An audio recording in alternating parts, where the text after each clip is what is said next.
por fin vamos con Carlos Peña, quien cierra su artículo en Diálogo Político con una reflexión.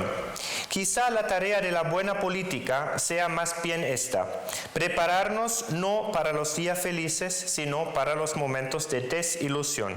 Evitar, pues, el simplicismo que conduce al populismo y evitar también el olvido de que a la fase del progreso, donde la política parece no importar, le seguirá un momento de desilusión donde la política y los líderes responsables serán los únicos que harán la diferencia. Hablamos hoy de dos países que no solamente viven una crisis, donde justamente hacen falta estos buenos políticos responsables, sino dos: la crisis social y la crisis por el tema del coronavirus. Quiero preguntar a Carlos Peña cómo se conectan en el caso chileno estos dos crisis, de qué manera esa combinación ha afectado la institucionalidad democrática y qué es necesario para que el camino político emprendido hacia una nueva constitución en este contexto sea uno exitoso. Carlos, tienes la palabra. Bueno, ante todo, muchísimas gracias por la invitación a participar de este encuentro y de lo que espero sea una conversación animada y, si es posible, desde luego controversial, acerca de los asuntos que ahora vamos a analizar. A mí me parece que, frente a la pregunta de qué relación media entre la crisis social que Chile experimentó a contar de octubre, o más bien que se reveló durante octubre, y la pandemia, o más bien la crisis sanitaria que hoy día estamos experimentando, lo que habría que decir, me parece a mí, es que esto se va a traducir, o se está traduciendo en el caso de Chile, o previsiblemente se va a traducir más bien, en un cambio de estilo, por decirlo así, de la política. Tengo yo la impresión que si uno retrocede unos meses, se sitúa en los días previos a octubre, 18 de octubre, que es cuando la crisis social alcanzó su punto más álgido, de mayor notoriedad, y se pregunta qué tipo de política era la que se estaba haciendo en Chile en ese momento. Me refiero en los días de octubre. La respuesta es que era una política, por decirlo así, llena de entusiasmo, una política confiada en la abundancia, una política que partía de la sospecha, cuando no de la certeza, que el país estaba en un momento de extremo bienestar, que ya habíamos alcanzado un punto de crecimiento en el cual el problema político principal era el problema de la distribución, y en consecuencia teníamos una política, el 18 de octubre, que enfatizaba sobre todo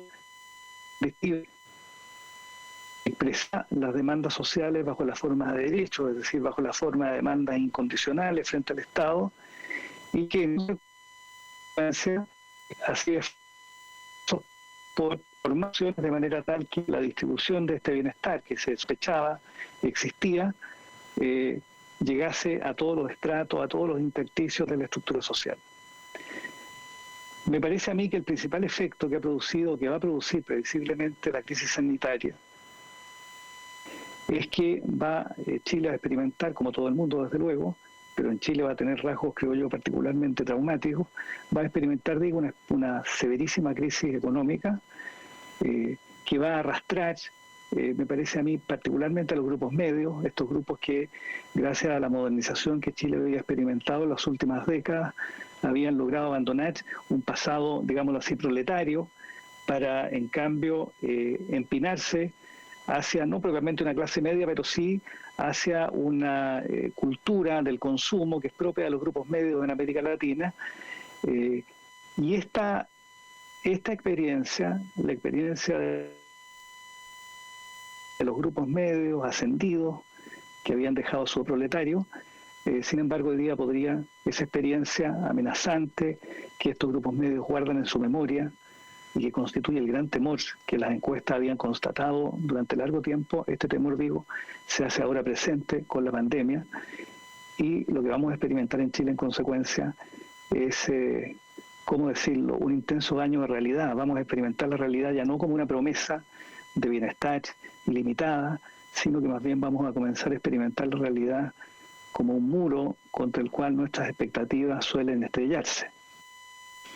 Y lo que esto va a producir en consecuencia es un gigantesco desafío, creo yo, a la clase política, que se va a ver obligada, por decirlo así de alguna manera, a transitar desde la política del entusiasmo, a la que yo aludía delante, a una política más bien del escepticismo, una política que tiene que vérselas con una fase de desilusión, estas desilusiones inevitables que los países viven porque los países transitan no de progreso en progreso, sino que suelen transitar de progreso en desilusión, nuevamente al progreso y nuevamente a una fase de desilusión. Esta estructura cíclica que posee la historia de los países, creo yo, hace que la política, ¿no? Por eso, una política del entusiasmo, donde la realidad parece ser un mar sin orilla, donde prácticamente el límite no existe y en consecuencia se produce un estallido, una especie de explosión de las expectativas y una fase de desilusión donde la realidad erige sus límites y en consecuencia la política muestra la amarga virtud que la caracteriza, pero que es propia de la política democrática y que consiste en contener las expectativas, orientarlas, ayudar a las personas a reconciliarse con los límites a veces amargos de la realidad para poder de nuevo entrar poco a poco en una fase de crecimiento y de bienestar. Esto es lo que yo creo que va a pasar en el caso de Chile. En síntesis, me parece a mí que si uno compara la realidad política de Chile del 18 de octubre con la que previsiblemente vamos a experimentar mañana o pasado mañana, el tránsito desde una política, como digo, del entusiasmo a una política, si no del escepticismo, al menos de una cierta desilusión. Pero lo que no es malo, creo yo, porque la política no consiste solamente en echar leña a la hoguera de las expectativas, no consiste solamente en insuflar entusiasmo a las personas, no consiste solamente en racionalizar las expectativas bajo la forma de la política en un rostro menos amable, más amargo, doloroso, que consiste en enseñar a los pueblos, a las colectividades, ¿verdad?, a vérselas con una realidad que muchas veces es inevitablemente amarga. Esta es, creo yo, la realidad política con la que en nuestro país nos vamos a encontrar. A ello había otro fenómeno, a ese tránsito desde una política del entusiasmo a una política más bien del escepticismo, agregaría otro fenómeno que, claro, no es propio de Chile y que con toda seguridad se está produciendo, pero también en el mundo, y es lo que yo llamaría el síndrome o un síndrome jovesiano, es decir, el poder está recuperando un cierto prestigio, ¿no? La sociedad, cuando se ve atenazada por el miedo, por la incertidumbre, por un futuro incierto, como está ocurriendo hoy día, cuando la enfermedad y la muerte empiezan a ser experiencias cotidianas, las sociedades empiezan a anhelar el poder, a desear que el poder disipe el miedo, espante la incertidumbre, ayude a conformar, a conferir seguridad, ¿no? Este síndrome jovesiano, así lo llamaría yo, jovesiano, ¿verdad?, porque de alguna manera hace reverdecer el leviatán. Este síndrome, digo, es un síndrome preocupante, creo yo, particularmente en la región de América Latina. Lo estamos viendo en algunos países, porque de alguna manera crea un medio ambiente, una cierta atmósfera cultural que favorece la tentación autoritaria y populista de la región, ¿no? Ya estábamos presos del populismo en algunos países, de formas de hacer política payasesca, algo irresponsable, y si a eso le sumamos el miedo colectivo, que busca para disiparse un poder al cual aferrarse, un poder que, como digo, espante la incertidumbre, estamos viviendo entonces un momento en América Latina complicado porque la tentación populista y autoritaria puede brotar. No digo que vaya a ocurrir inevitablemente, pero no cabe ninguna duda que si uno compara la actual situación de la región de América Latina con la pandemia y aquella otra que existía hace algunos años, no cabe ninguna duda que hoy día estamos más cerca, ¿verdad?, de un sistema político, de una cultura política autoritaria y populista que amaga las libertades más que en ningún otro momento de los años recientes de la región de América Latina. Este es un gran peligro que yo veo y es que el miedo atice, como digo, las ansias de poder, y los pueblos tiendan a consentir el poder a cambio de que el poder les espante el miedo. Yo creo que ese es un peligro que la región, por decirlo así, experimenta y frente al cual los demócratas deberán estar particularmente alerta. La tercera cuestión que yo mencionaría, siempre sino a los sistemas políticos y la pandemia y la crisis social, era la pandemia particularmente, ya no la crisis social, sino la pandemia como fenómeno natural, la naturaleza, por decirlo así, que amenaza, ¿verdad?, la cultura, que irrumpe en la cultura, la desordena y muestra la fragilidad de las instituciones, de alguna manera ha mostrado también una cierta, si no contradicción, una cierta inconsistencia entre la globalización de los mercados, que está prácticamente omnipresente hoy día en todos los intersticios del globo, y la necesidad de contar con estados nacionales fuertes, ¿no? Lo que ha mostrado este fenómeno es que los estados nacionales siguen siendo necesarios y siguen siendo importantes en la región, ¿no?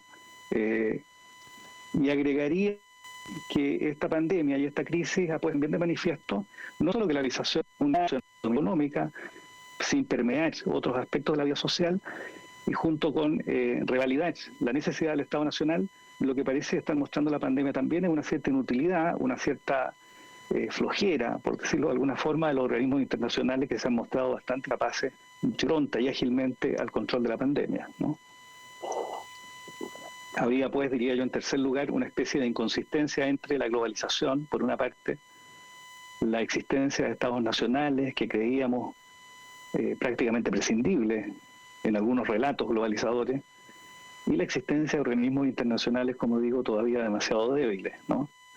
La idea de un mundo racionalizado sobre la base de organismos internacionales, un viejo sueño que está en Kant, parece todavía muy lejos. Y si alguna vez creímos que nos acercábamos a él, la pandemia, que en realidad todavía temas que acabo de revisar, es decir, el tránsito de una política del entusiasmo y de la abundancia a una del escepticismo y la escasez, al síndrome judicial, consistente en que el poder, por decir, se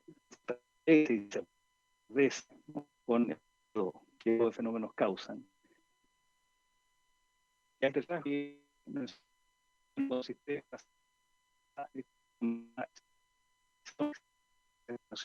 relativamente incapaces de gobernar fenómenos globales. Agregaría por último un cuarto fenómeno que tal vez es propio de la región de América Latina, aunque no exclusivamente de ella, y es que algunos países de la región de América Latina, pienso desde luego en Brasil, con todos los problemas que Brasil experimenta, y pienso en Chile, sin ninguna duda, también en el Perú de los próximos años, son países que están experimentando una especie de tránsito, por decirlo así, sociológico en su estructura social, porque se trata de países que están experimentando con mayor o menor velocidad procesos de modernización material, ¿no?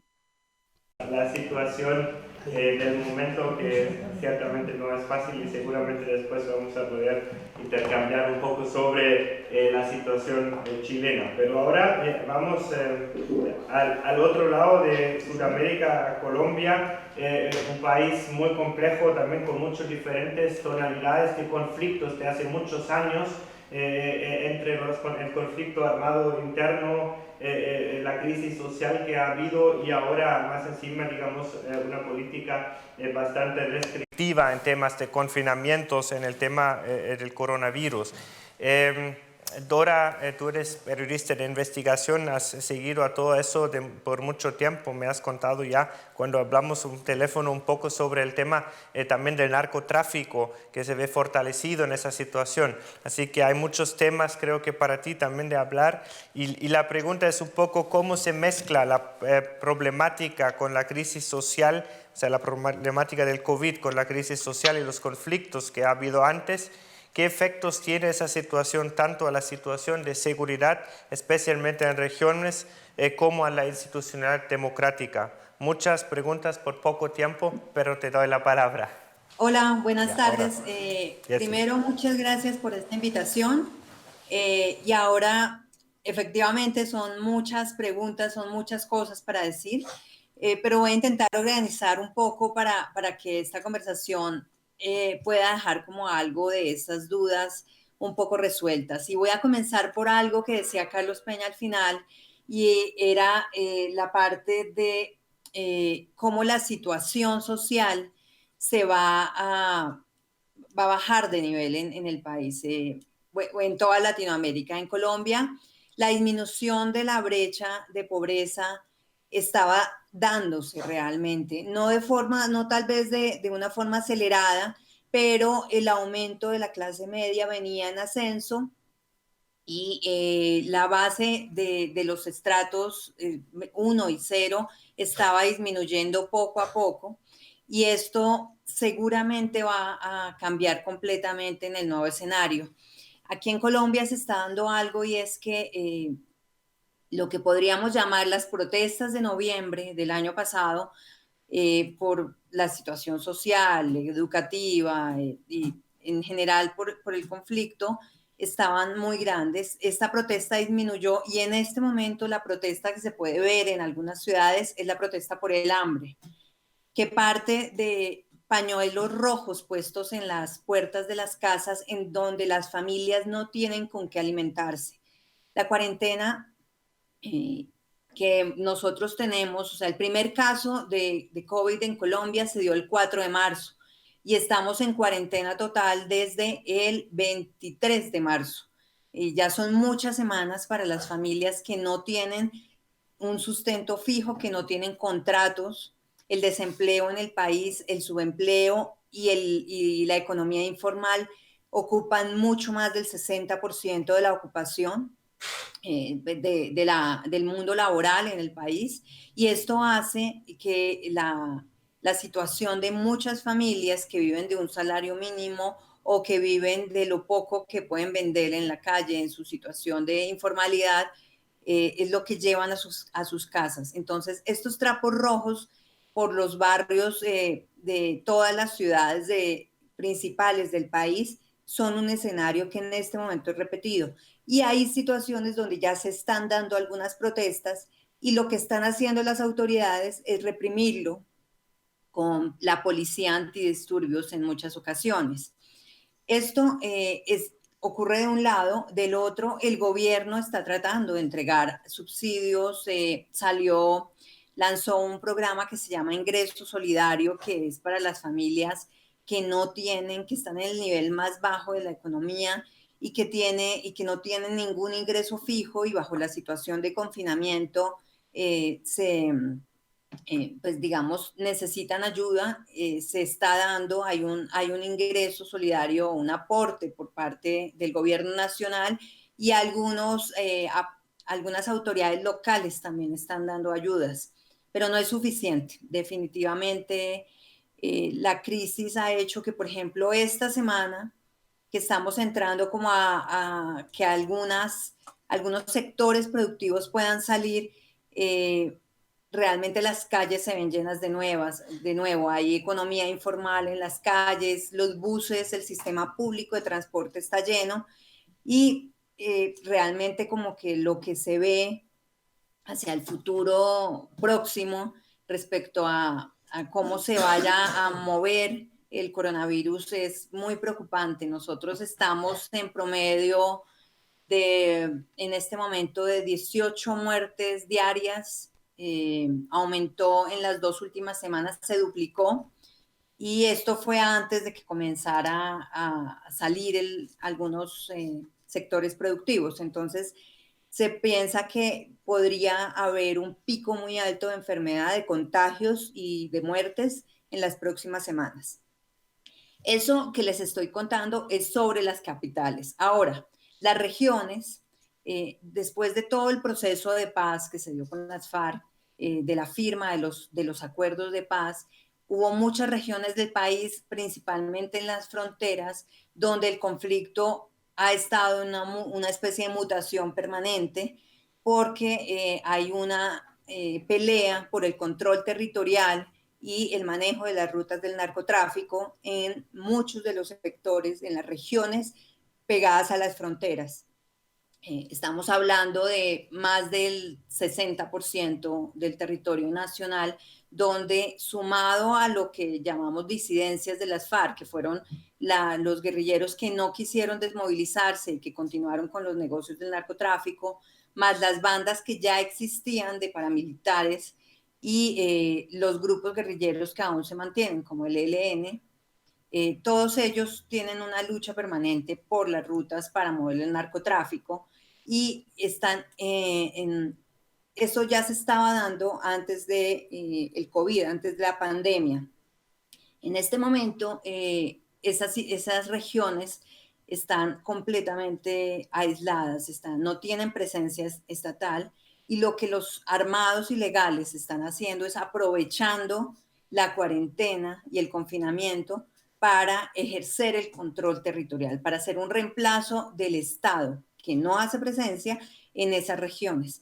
Hemos visto imágenes de algunos paramilitares en algunas zonas de la guerrilla del ELN entregando mercados en las poblaciones, prestando como la atención humanitaria, pero también la Defensoría del Pueblo sacó un informe hace una semana que es una alerta temprana, donde ubica por lo menos 41 municipios del país donde se están dando amenazas y se está dando restricción de la movilidad y restricción de cualquier actividad con la excusa del confinamiento. Entonces, con la excusa de prevenir el contagio masivo por el COVID-19, los actores armados están obligando con armas a estar a la gente en sus casas en estas regiones. Estamos hablando de que estos actores armados están más o menos en 23 de los 32 departamentos del país y se han detectado estas amenazas más o menos en el 10%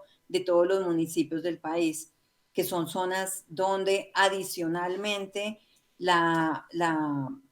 digamos, la seguridad social de los ciudadanos es muy, muy poca. Allá hay pocos centros médicos, no hay, y mucho menos hay hospitales. Entonces, es zonas donde las comunicaciones son casi que nulas y lo que se ha sabido es por los organismos humanitarios. En este momento, entonces, realmente, o sea, digamos que hay dos realidades en el país, como digamos que durante todo el conflicto armado se ha mantenido y hay una realidad en las capitales y otra muy diferente y mucho más grave en las regiones.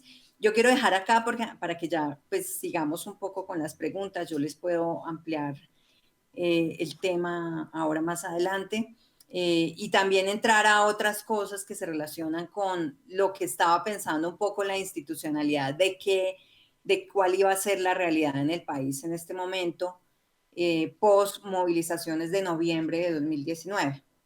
Entonces, Sebastián, si quieres, Perfecto. puedes seguir. Muchas gracias. ¿Quieres decir algo más? No. Ok, muy bien, muchas gracias. También en el tiempo bastante acortado, por lo cual nos da posibilidad de escuchar preguntas.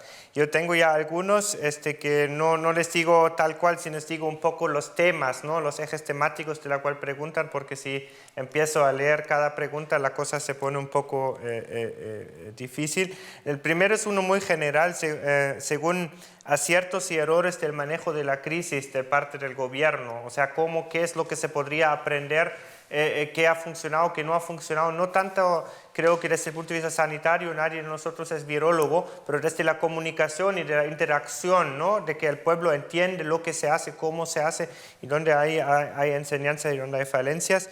El otro es la segunda pregunta, ¿qué rol tienen que ver teorías de conspiración y desinformación de algunos actores en el cuadro, ¿no? Porque en Chile se ha visto, ¿no?, de que eso ha jugado un papel, por ejemplo, en las redes, que se ha dicho cosas que después no fueron ciertas de distintos lados. ¿Cómo eso ahora conecta con la crisis del COVID? Como en Europa tenemos un enorme debate en Alemania sobre ese tema, ¿no? Gente que dice que el COVID no es real, es una invención, que hay que salir a la calle, no hay que usar mascarilla, que los gobiernos quieren hacer cualquier cosa, ¿no?, con la gente. total desconfianza en lo que es el gobierno. Entonces aquí tengo una pregunta al señor Peña. ¿Cuáles son los grandes aprendizajes de los diversos sistemas políticos latinoamericanos hacia esa pandemia? ¿Ha podido ver de que ciertos tipos de regímenes han podido reaccionar mejor? Y en general la pregunta otra vez es un poco incluir en lo que he dicho sobre de qué manera se ha mostrado que las instituciones han sido fuertes y o vulnerables frente a esa amenaza. A lo mejor, Carlos, te paso la palabra primero y después otra vez Dora para mantener aquí el orden. Por supuesto, muchas gracias. A ver, a mí me parece, para hacer algunas consideraciones generales respecto de lo que se plantea, a mí me parece que el principal fenómeno que es posible observar, por lo menos en la cultura medial, digámoslo así, en Chile, pero yo creo que la situación no es muy distinta en el resto de América Latina, es una cierta infantilización, diría yo, ¿no? Del espacio público. ¿Ah? De alguna manera el espacio público se ha banalizado, se ha llenado de rumores, de sospechas, y es como si se intentase llenar el diálogo colectivo con palabras y más palabras, como si ello nos ayudara a espantar el miedo por lo que está ocurriendo, ¿no? Es como, es como ocurre con los niños, ¿verdad? Los niños cuando tienen miedo y experimentan temor, hablan e intentan llenar el espacio y el silencio con palabras, como si las palabras, no importa cuáles sean, desalojaran, ¿no? La causa del miedo que sienten. Tengo la impresión que algo de eso está ocurriendo en la cultura de los medios de América Latina. En Chile esto me parece que es prácticamente indudable.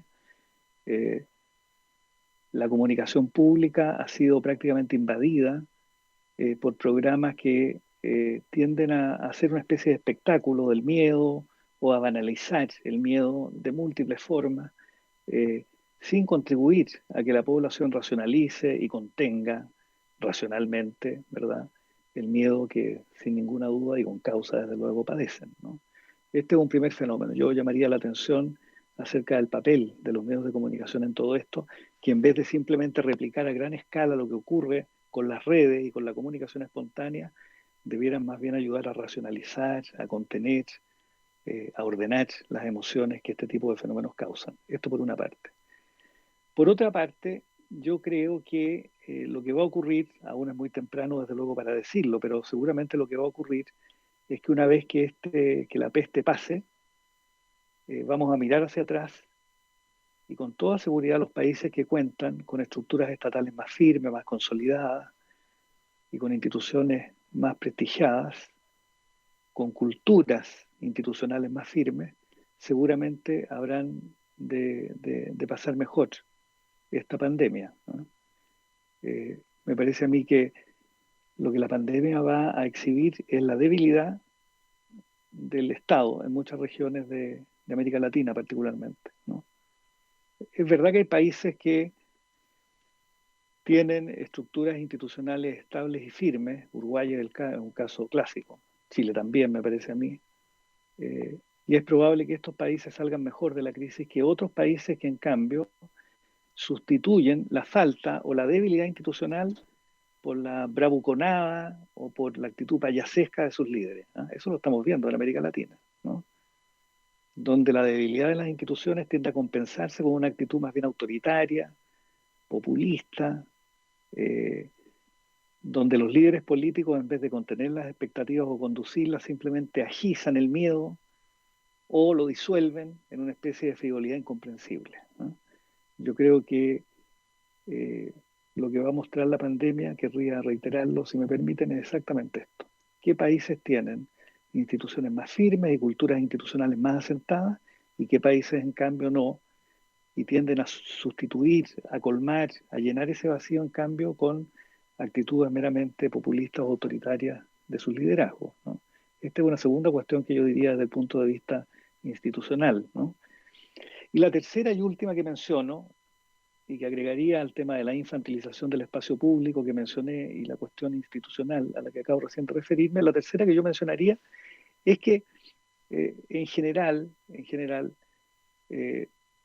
Si uno mira el panorama de liderazgo en América Latina, lo que uno observa es, liderazgos más sobrios, más contenidos, y a otros que son en cambio más desatados, con una subjetividad un poco más desbordada, ¿no?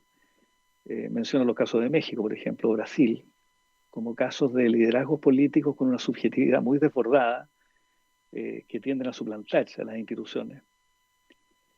Y el caso de otros liderazgos mucho más contenidos, más serenos, que creo yo son los que hacen falta en este momento en la región de América Latina. Cuando los países experimentan crisis como la que hoy día estamos padeciendo, lo que se necesita es racionalidad, no sensiblería, no estimular las emociones, no. Acentuar la racionalidad, que es la única que permite contener el desborde emocional que solo causa desorden y finalmente, como dije antes, pero lo reitero ahora, es caldo de cultivo para el autoritarismo y el populismo que acaban siempre dañando la democracia. Sí, gracias Carlos. Racionalidad, eso es también un poco lo que se dice, porque también Angela Merkel está visto como una líder en esta crisis muy destacable, no solamente porque es del partido cercano a la casa, pero eso es un ejemplo, ¿no?, de alguien científico con digamos, una aproximación a la política que va más bien desde los hechos. También escuchando la ciencia, tenemos esta discusión sobre cuánto la ciencia y la política deben estar conectados, ¿no?, que puede ser una muy positiva debate para el futuro. Pero ahora te doy la palabra, Dora. Bueno, hablando sobre un poco el manejo institucional que ha dado este gobierno pues como a toda la crisis, les decía yo al final de mi anterior intervención que por supuesto que ningún gobierno esperaba algo así, el mundo no lo esperaba, pero era claro lo que sí esperaba el gobierno de Colombia, y era que la protesta social iba a continuar durante este año, y ellos estaban preparándose para eso. Y lo que se ha venido conociendo durante estos días va un poco de la mano con lo que está haciendo el gobierno para atender la crisis. Entonces, ¿el gobierno qué hizo? O sea, primero, ha habido un poco de improvisación tal vez en la forma de atender la pandemia. Entonces, cuando se dio finalmente el aislamiento preventivo obligatorio, que así se llama aquí en el país, tal vez fue un poquito tarde, y eso hizo que en ese momento ya el virus había llegado a muchas regiones del país a través del aeropuerto, porque todos los casos eran de personas, sobre todo europeas, que habían llegado al país durante los 15 días en que, pues digamos que la evaluación que hacen un poco los expertos es durante esos 15 días por el aeropuerto entraron todos los casos y empezó a moverse el virus sin ningún problema. Esto hizo que empezaran a darse focos de contagio, y cuando finalmente el 24 de marzo el gobierno nacional toma la decisión de aislar al país, de hecho ya había protesta de por lo menos 15 días de muchos alcaldes y gobernadores que habían solicitado hacerlo.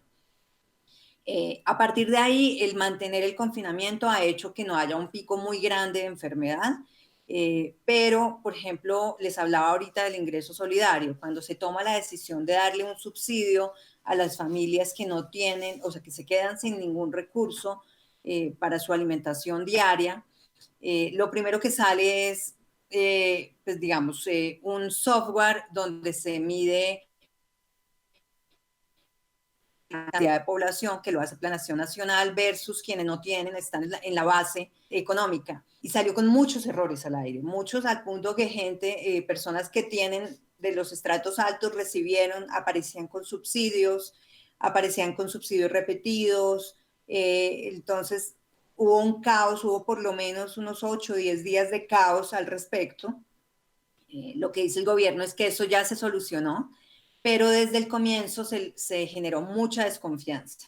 A esto se suma con que los alcaldes están haciendo contrataciones para comprar equipos médicos, contratar personal científico, atender hacer como toda la preparación de camas para cuando llegue el pico de contagio, y desde ya se sabe fácilmente de más de 100 casos de corrupción, sobreprecios, contrataciones ilegales, contrataciones sin la medida de las medidas exigidas por la ley, y esto está generando una desconfianza grandísima en toda la población, por supuesto, porque además son los mismos organismos de control los que están en gran parte haciendo estas denuncias. Y esto se suma, por ejemplo, a algunas denuncias también que han hecho congresistas. Hay un congresista que le está haciendo el seguimiento a los gastos nacionales, ya esto es del gobierno de Iván Duque en este momento de crisis, y por ejemplo hay un contrato que suma 9.000 millones de pesos, esos son como 1.500, como 2 millones de dólares para el manejo de la imagen del presidente en estos momentos de pandemia. Igual que son más o menos 3 millones y medio de dólares que acaban de pagarse para la compra de tanquetas, de las que se utilizan para controlar la protesta social, granadas antigases, y la munición con la que los chicos quedan ciegos, o con la que incluso acá hubo un estudiante que fue asesinado por el grupo antidisturbios durante las protestas. También hay más de 18.000 compras, y eso está generando un descontento muy grande. ¿Qué hace Duque aquí? El presidente Duque hace una interlocución de 1 hora diaria donde están todos sus ministros, le explica a través de la televisión pública y a través de las redes sociales cómo va el manejo del contagio, y anuncia nuevas medidas a diario. Pero aunque se están tomando medidas, se ha dado subsidios para desempleo, subsidio a las familias más pobres, a las empresas más pequeñas también para que paguen los salarios. También lo que se ha notado es que los trapos rojos de los que yo les hablaba aumentan en todas las ciudades cada vez. Y pues digamos que la reacción en algunos sitios, por ejemplo, como la frontera con Ecuador, está aumentando el contagio de manera como gradual, pero bastante exponencialmente. Entonces, digamos que el país está un poco cruzado en eso. Y al igual que lo que les explicaba antes, en las regiones además esto es diferente, porque en las regiones todavía hay mucho más abandono. En las ciudades, claro, están los picos más grandes de contagio, pero también están como todos los organismos del Estado, y sobre todo los organismos de protección social, que al final son los que más, que tienen presencia. En la región realmente no se está dando. Gracias. Llegan primeramente saludos de toda la región, de muchos países: México, Honduras, Guatemala, Costa Rica, Chile, Colombia, Uruguay y diferentes países de la región. También mandan saludos varios de los autores de Diálogo Político, a las cuales otra vez aprovecho de agradecer sus artículos que nos están viendo. Uno de ellos, Franco de Ledone, que está madrugando ya en Alemania, pregunta al doctor Peña si es posible un comentario sobre la desvinculación entre la posición social y la preferencia política. ¿Ves? Claramente te ha leído. ¿Cuál es el estatus de esto y hacia dónde va? Tengo una pregunta también a Dora Montero, que pregunta a Alexander Vergara Sánchez. Quisiera saber cómo su país puede abordar el riesgo de seguridad que ha sido el nuevo levantamiento del ELN y que también es una preocupación para la región. Hay dos preguntas relacionadas a la frontera con Venezuela.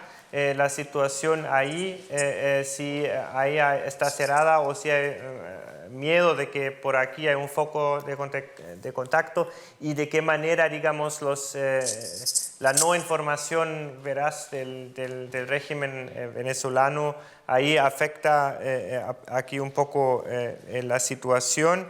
Em, y tengo una pregunta general de Alberto Hinojosa en YouTube diciendo que cuando volvamos a la normalidad, ¿qué tipo de estados podemos esperar? ¿Más centralización o control? Signo de interrogación. Empiezo otra vez con Carlos. Muy bien, muchas gracias. Respecto al tema de la desvinculación entre la preferencia política y la estructura social, ese es un fenómeno que yo observo en el caso de Chile como consecuencia de la rápida modernización material que el país experimentó como consecuencia del proceso que ha vivido en las 2 o 3 últimas décadas. Hasta hace algunas décadas atrás era habitual, ¿no?, en el conocimiento común, digamos, en ciencia política y en sociología política, pensar que las preferencias políticas de las personas estaban atadas o eran función de la posición relativa que poseían en la estructura social. Y pensábamos entonces que para los grandes números agregados, eh, las personas que estaban, por decirlo así, en una posición proletaria dentro de la estructura social, tendían a tener preferencias de izquierda y viceversa, con las burguesías más profesionales o de mayor bienestar, ellas por su parte tendrían preferencias cargadas hacia la derecha. A mí me parece que este clivaje tradicional de la política, consistente, como digo, en que la preferencia política era función de la posición relativa en la estructura social, se rompió en Chile como consecuencia en parte de la modernización, pero también comenzó a romperse cuando luego de la dictadura surgió un clivaje meramente político en Chile entre quienes eran partidarios de la dictadura o el autoritarismo que se iba dejando atrás y quienes eran partidarios de la democracia. Esa fue la semilla, creo yo, que aligeró las preferencias políticas, despegándolas de alguna manera de la posición relativa en la estructura social. La prueba de esto que vengo diciendo, y que a mí me parece indesmentible, es lo que ocurrió en la última elección presidencial en Chile, en que el presidente Piñera, el mismo que hoy día es despreciado, digamos, o aparenta serlo, por lo menos, por la protesta social, bueno, fue el presidente elegido por una amplísima mayoría en la última elección presidencial, en un fenómeno inédito en la historia política de Chile. Piensen ustedes que en el caso de Chile, durante todo el siglo XX, siempre gobernó el centro, aliado a veces con la derecha y aliado otras veces con la izquierda, y solo una vez la derecha alcanzó el poder. Y sin embargo, con Piñera ya lo ha alcanzado 2 veces en lo que va del siglo XXI. Este es un fenómeno muy sorprendente y que tiene que ver, no, creo yo, con que la cultura política del pueblo chileno se haya cargado a la derecha, tiene que ver más bien con que la modernización material que Chile experimentó, la expansión de la cultura del consumo, eh, desapegó, digámoslo así, a las personas de su identidad de clase, por decirlo de una manera algo exagerada, e hizo autónoma la preferencia política de la posición en la estructura social. Esto es lo que hace tan impredecible, creo yo, la política contemporánea, ¿no? Si, como se creyó tradicionalmente, las preferencias políticas dependieran de la posición en la estructura social, la política seguiría siendo relativamente predecible, y no lo es. Y no lo es porque, repito, las preferencias se aligeraron, se desvincularon, se desacoplaron de la estructura social. Este es el fenómeno que yo en general observo, digamos, en el caso de Chile, ¿no? ¿Cuál era la otra pregunta que...? Sobre... Momento.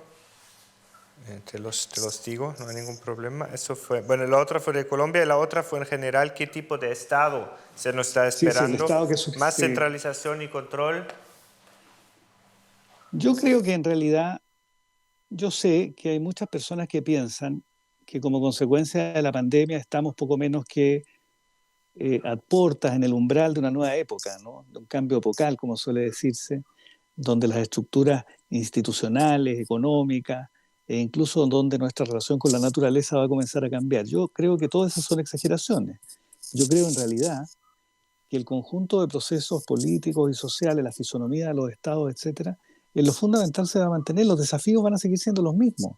El desafío del Estado en América Latina, para buena parte de América Latina, el desafío del Estado, antes de pensar qué tipo de Estado, es que exista un Estado, es decir, que exista un genuino monopolio en el empleo de la fuerza dentro de un determinado territorio donde existan reglas coactivamente amparadas y exista orden institucional, ¿no? El gran problema de muchas regiones de América Latina no es qué tipo de Estado, más bien es tener un Estado, ¿no? Y allí donde existe Estado, el desafío va a seguir siendo el mismo. Un Estado que, fuere cual fuere la fisonomía que la política defina para él, tiene que ser un Estado eficiente, un Estado con bajos niveles de corrupción, altamente institucionalizado y con altísimos niveles de eficiencia. Nada de eso va a cambiar con la pandemia. No es que de pronto, y como consecuencia de la peste, la conciencia política de los latinoamericanos vaya a cambiar radicalmente o la clase política vaya a mudar la cultura que hasta ahora ha tenido. Va a seguir siendo la misma, creo yo, afortunada o desgraciadamente. Para la mayor parte de los casos, desgraciadamente, ¿no? Eh, y los desafíos de la política van a seguir siendo, yo querría insistir en esto, más o menos los mismos. No hay que dejarse seducir por estos sueños, por estas utopías, ¿cómo decirlo?, algo decaídas, ¿verdad? No nos vaya a ocurrir que estemos sustituyendo las viejas utopías ideológicas ahora por el sueño de cambios radicales como consecuencia de una pandemia. Nada de esto va a ocurrir. No es que de pronto vayamos a caer en la cuenta que el Estado tiene que ser distinto y que espontáneamente nos pongamos de acuerdo para que ello ocurra. Esto no va a suceder. El conflicto político va a seguir siendo relativamente el mismo en buena parte de América Latina y los desafíos, permítanme reiterarlo, para buena parte de la región de América Latina van a seguir siendo, primero, lograr que exista Estado, ¿no? Porque en muchas zonas de la región de América Latina la presencia del Estado está sustituida por bandas, por grupos de narcotraficantes, por grupos guerrilleros que prácticamente ya han perdido todo horizonte ideológico y han transformado la resistencia al poder en una especie de ejercicio autorreferido que ya no tiene ningún destino. Ese es un gran desafío de buena parte de la región de América Latina, ¿no? Y para otra parte de la región es sacar a grandes sectores sociales de la pobreza sin traicionar, digámoslo así, las formas de convivencia democrática. Y hay países que están transitando en ese camino. Perú me parece un buen ejemplo, si persiste en la huella que hasta ahora trae, y lo mismo ocurre con otras zonas de América Latina. Pero no nos dejemos, creo yo, convencer tan fácilmente que porque hemos vivido una experiencia traumática, porque esa es la única definición posible para la pandemia, vamos a salir en el momento post-traumático siendo distintos. No, no, desgraciadamente vamos a seguir siendo los mismos, creo. Dora Montero. Decía que voy a comenzar con la última pregunta para enlazar un poco con lo que Carlos nos venía diciendo, y es que, o sea, ¿qué tipo de gobierno va a quedar después de esto? Y quiero usar una palabra que Carlos trajo a colación y fue la del miedo colectivo que se está dando. Yo creo que la forma como inició esta pandemia, el confinamiento generalizado, efectivamente creó eso, creó un miedo colectivo que poco a poco se ha ido como disminuyendo porque digamos que las cifras no son como tan aterradoras como uno ve en otros países. Y con esto no estoy diciendo que sean bajas, estoy hablando de 17, 18 muertos, más de 12.000 personas que hay, 18 muertos diarios, 12.000 personas que ya están contagiadas, o sea que digamos, las cifras no es que sean positivas, pero sí los ciudadanos lo que hacen es compararlas con algunos países como Ecuador, como España, o lo que ocurrió en el inicio como de la pandemia. De pronto han ido disminuyendo ese miedo, están otra vez en las calles y vienen y de repente se encuentran aquí en Colombia, por lo menos con esta corrupción que de ninguna manera abandona el país y que es uno de, digamos, es tal vez la raíz de todos nuestros males. Entonces, la plata o el dinero que deberían estar invirtiendo en las regiones, en la atención en salud, en la atención a los enfermos y en sobre todo darle comida a la cantidad, a las miles de personas que se están quedando, que están teniendo hambre, están sufriendo hambre en este momento, se la están robando. Entonces, digamos que yo no sé muy bien qué gobierno va a dejar o qué tipo de gobierno nos va a dejar esta pandemia, pero yo creo que el tipo de descontento, como decía Carlos, no va a cambiar. O sea, esto yo creo que va a aumentar un poco y todavía nos falta un poco la atención hacia el futuro próximo, ver cómo va a ser la atención al pico de contagio. Entonces, aún no sabe, o nosotros no hemos llegado como al momento crítico, y el gobierno pues tiene que ver, o los gobiernos tanto nacional como municipales, tienen que ver cómo van a atender esto. Entonces, no sé muy bien qué va a quedar, pero lo que a los ciudadanos nos está mostrando la pandemia es que esto no es diferente. Esta es una crisis más y una crisis aparentemente mal atendida o pues digamos en algunos momentos improvisada, no puedo decir que todo sea malo, pero lo que sí puedo decir claramente es que la corrupción que está generalizada, que acaba o que empobrece mucho más a nuestras regiones, está ahí, está latente y está siendo protagonista en este momento, que es muy triste realmente. Entonces, es como la conclusión a esa pregunta de qué gobierno o qué nos va a quedar después de la pandemia. Voy ahora a la primera pregunta que me hacían sobre el ELN. Cuando les contaba que en las regiones se está dando, digamos, hay cerca del 60% del país que tiene algunas regiones con presencia generalizada de los actores ilegales. En muchas de esas está el ELN. El reporte que sacó la Defensoría del Pueblo decía que de las 41 amenazas que había habido post declaratoria del confinamiento obligatorio, más o menos 11 eran del ELN. Es una cifra baja, pero ellos se habían declarado en tregua. Entonces, realmente ese es el problema. ¿Y qué hicieron? Levantaron la tregua hace una semana. Entonces, no hay, por supuesto, como noticias sobre enfrentamientos que hubo en ese momento entre actores, entre las fuerzas del Estado y el ELN, pero sí hay evidencias claras del ELN haciendo presencia en municipios, en muchos municipios. Por ejemplo, les hablaba la imagen del ELN entregando mercados, es de ayer, o sea, tuvo que haber sido hace un par de días, circuló ayer.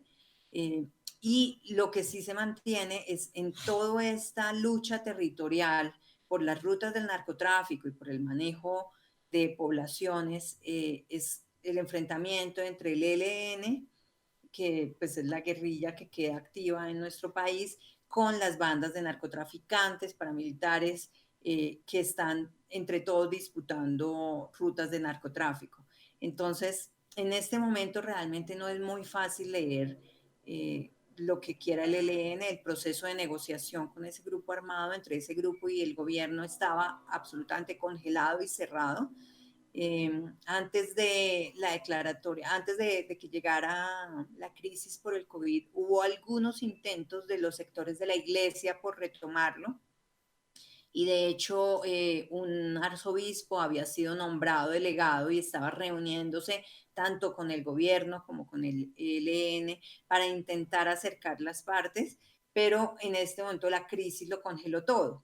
Cuando el ELN anunció que entraba en tregua para la atención de la crisis, o sea, por la atención de la crisis, pues digamos que generó una muy buena lectura, pero que lo hayan levantado hace una semana fue completamente contraproducente, porque encima de que estas poblaciones vulnerables donde opera el ELN están, digamos que, a merced de lo que haga el virus, porque allá no hay atención médica de ninguna forma, no hay de salud que funcione. Si aún así los grupos armados se mantienen en armas, se mantienen como todos los combates alrededor, pues realmente se ve muy preocupante. Y una de esas regiones precisamente es la frontera con Venezuela, que en más del 70% tiene control de armados ilegales, porque son realmente fronteras que son muy porosas, que son muy complicadas de manejar. Y en esa, uno de los focos iniciales de contagio grandes estuvieron precisamente en norte de Santander, que es la frontera como más transitada con Venezuela, pero ha disminuido. Desde el país están saliendo realmente lo que está pasando es una migración contraria, entonces están saliendo muchísimos venezolanos hacia ese país. No sé si movidos porque en este momento no tienen cómo conseguir recursos aquí. Muchos de los venezolanos que se habían quedado en Colombia vivían de pedir plata en la calle. Entonces, lo que yo creo es que, o lo que ha mostrado un poco la situación es que todos ellos están regresando a su país y como las cifras en Venezuela están tan bajas, no se sabe si la cifra es real o no, pero están bajas, ellos están tomando la decisión de regresar.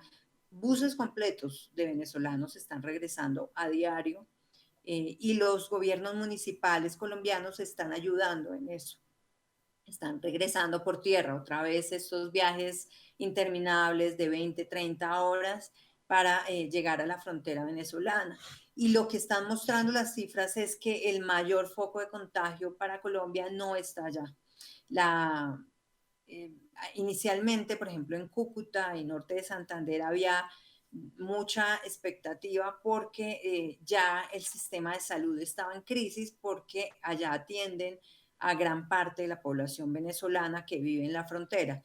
Ellos cruzan, los venezolanos estaban cruzando para ser atendidos, pero como tal vez sea por el retorno, pero las cifras en la frontera no, en la frontera con Venezuela no han aumentado. Quiero hacer una pregunta, dos preguntas finales antes de ya cerrar esto, o mejor dicho, mostrarles todavía la plataforma. Me han dicho que ahora es posible, así que eso vamos a hacer después, unos minutos. Una pregunta que quiero poner aquí, que se conecta un poco con una anterior sobre el tema de las teorías de conspiración, que todavía no ha sido respondido mucho. Muchas gracias a los dos ponentes extraordinarios. Pregunta: ¿el uso y abuso de las redes sociales y los nuevos canales determinarán la nueva forma en que la sociedad se conecte con sus, contacte con sus gobernantes? De Irma Alonso. Y la segunda pregunta, Carlos Peña ha dicho de que puede haber gente que se pueden aprovechar, tratar de aprovechar de esa crisis para realizar utopías políticas cuando después al final los problemas son los mismos que estaban antes, ¿no? Solo con tal vez otros acentos, pero que todos seguimos también siendo lo mismo después del confinamiento y así nuestros problemas.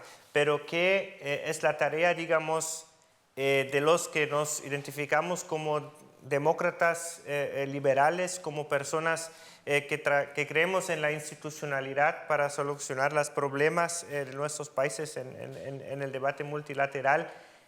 ¿Qué actividades debemos tomar para que eso sea el relato que se imponga y para hacer frente, digamos, a todas esas aspiraciones populistas, utopistas, que están destinados al fracaso desde el primer momento? Carlos.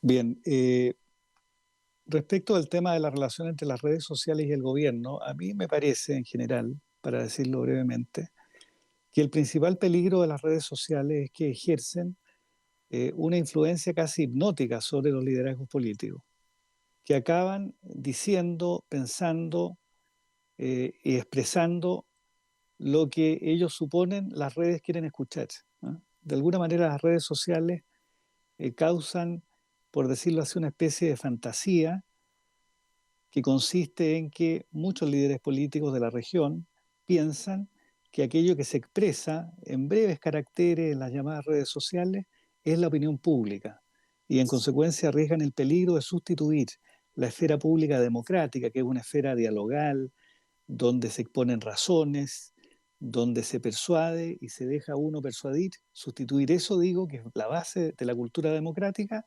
por el conjunto de habladurías, maledicencias, rumores, opiniones dichas al pasar, que son propias de las redes sociales. Y el peligro entonces de la democracia, creo yo, es que muchos líderes de la región de América Latina, pero también del resto del mundo, prestan oído a las redes sociales y se disponen entonces a decir lo que ellas quieren escuchar. Esto que yo llamaría una especie de histeria política, ¿eh? Porque la histeria, como ustedes saben, psicoanalíticamente expresada, consiste en estar siempre presto a decir lo que el otro quiere oír. Bueno, esta histeria política, creo yo, es la gran amenaza de la cultura democrática hoy día, ¿no? No digo yo que las redes no importen o no tengan valor, pero tienen valor a condición que se sepa distinguir el montón de habladurías que circulan en las redes sociales, siempre o casi siempre irreflexivas, anónimas, dichas al pasar, expuestas como breves sentencias terminantes acerca de todo. No confundir eso, digo yo, con la construcción de una esfera pública racional, donde los actores políticos y sociales universalicen sus intereses, los apoyen en razones, persuadan y se dejen persuadir. Ese es el ideal de la cultura democrática por el cual tenemos que seguir empeñados en construir en buena parte de América Latina, ¿no? Sin dejarse seducir por la fantasía de las redes, sin confundir la voluntad popular o la esfera pública con el contenido que circula irreflexiva y rápidamente en las redes sociales. Eso es lo que yo diría respecto de ese tema, ¿eh? Finalmente, no es verdad, y esto es lo último que digo, que las redes sociales sean un mero vehículo transmisor de opiniones. No sabemos, por una amplísima literatura, que la manera en que la gente piensa, se expresa, razona, tiene que ver también con el dispositivo que emplea para transmitir esas opiniones.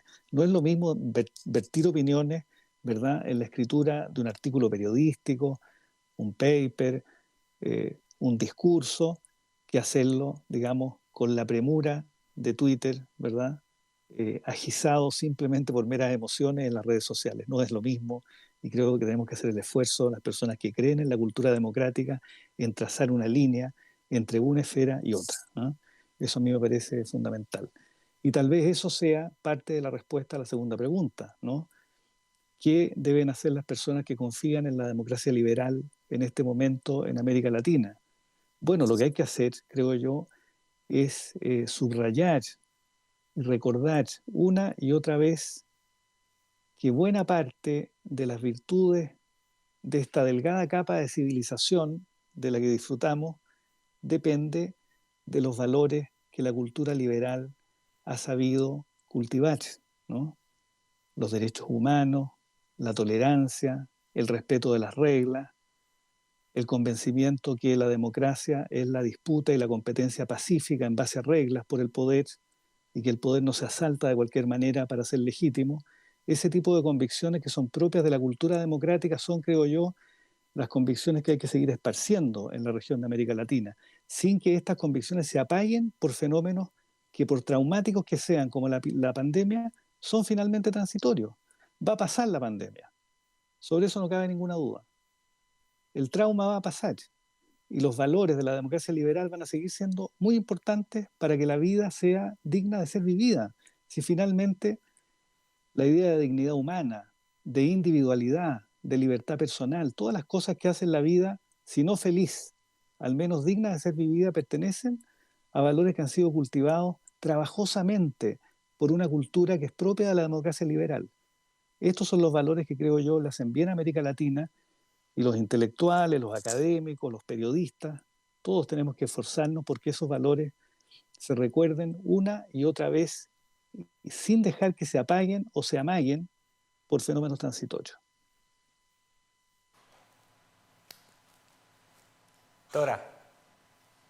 Bueno, voy a hablar un poco de un tema que digamos, es uno de los que más trabajamos aquí en Consejo de Redacción a través de nuestro portal que es Colombia Check, y es el chequeo de toda esa información que circula por las redes sociales y que para el caso del coronavirus estamos llamando infodemia. Esto no es, por supuesto, nuevo, lo llevamos viéndolo ya varios años en los procesos electorales, con la transmisión de muchas mentiras y mucha información que es falsa, en diferentes campañas, en campañas religiosas, en temas de salud, pero así como ahora, digamos que se originó, o sea, digamos, ahora se hizo de manera global. Y esto les explico cómo. Desde que comenzaron los primeros casos en Wonan, se inició una campaña de desinformación que se fue moviendo hacia Europa, finalmente llegó a Latinoamérica, al punto que más de 30 organizaciones que hacen chequeo de desinformación en todo el mundo se unieron para hacer como toda esta verificación de datos. Y se ha visto cómo todo lo que se fue originando en Asia se movió después a Europa, está llegando a Latinoamérica. O sea, todas, desde las teorías conspirativas hasta informaciones falsas, a información completamente o desinformaciones sobre cómo tratar el virus, sobre cómo, o de las falsas curas del virus. Todo tomo muchas de las desinformaciones o de esas fake que fueron chequeadas en Asia hace un par de meses, voy a encontrar que en este momento están circulando.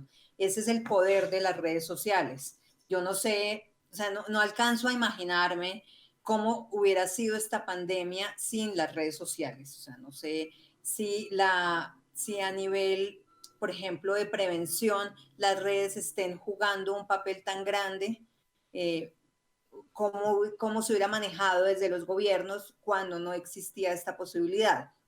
Entonces, yo creo que hay varios caminos de las redes sociales. El primero es la circulación de fake, la circulación de desinformación y, por supuesto, de todas estas teorías conspirativas que se unen con los problemas, yo creo que de cada país y de cada continente y se adecúan un poco. Entonces, sí, para generar miedo, pero también para generar como campañas en contra de los gobiernos, en contra de los poderes económicos, y contribuyen sobre todo a la desinformación sobre el virus como tal, a las medidas preventivas y a, digamos, en general, qué es lo que va a pasar respecto al virus.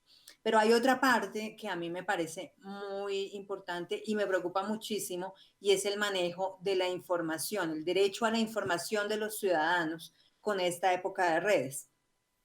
No sé qué pasa en los demás países de Latinoamérica, pero en este momento hay, pues digamos que los funcionarios públicos del presidente para abajo utilizan las redes sociales para dar la información. Entonces, un trino, ya lo decía Carlos, que no permite hacer una explicación exhaustiva, no permite profundizar ningún tema, se vuelve el motor de comunicación del gobierno con sus ciudadanos. Y a mí eso me preocupa mucho.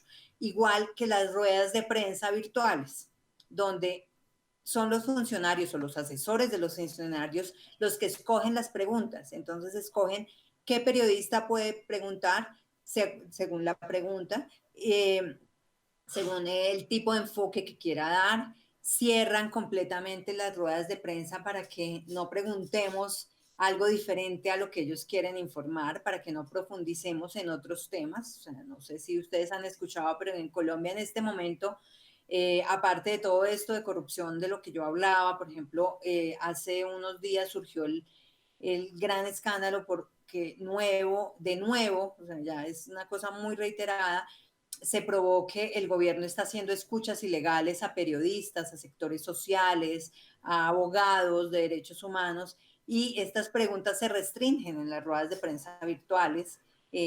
Las explicaciones que dan los gobernantes son muy cortas, es lo que ellos quieren en este momento informar y no hay posibilidad de cuestionarlos. Entonces yo creo que esta pandemia lo que va a dejar es gravemente afectada la libertad de expresión, por lo menos en Colombia. No puedo decir lo que sea en toda Latinoamérica porque no conozco cómo se está manejando. Pero además sobre la misma pandemia, nosotros nos estamos quedando con lo que el gobierno nos quiere dar. Es muy difícil acceder a las bases de datos, es muy difícil profundizar en muchos datos, en la información sobre cómo se está atendiendo el contagio, de dónde están saliendo los recursos, de lo que hacemos un poco en periodismo de investigación. Entonces, realmente la libertad de expresión, ¿dónde está quedando?